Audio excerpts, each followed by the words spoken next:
Papa God. I love you.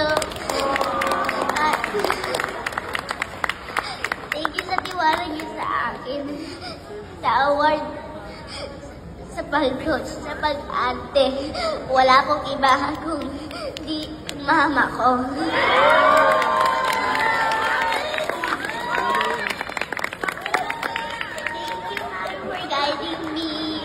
I love you. Sa daddy at kapatid ko. Sean, thank you for supporting and believing in me. At sa GMA, Sparkle, I love you.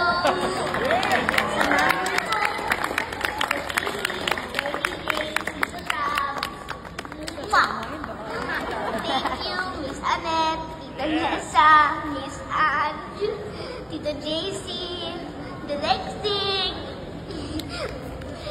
Hindi ko po maayos ang room na ito kundi sa inyong lahat.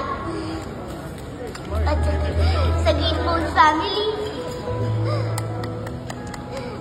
Thank you. Ladies and gentlemen, once again, put your hands together for our best actress, Shanna.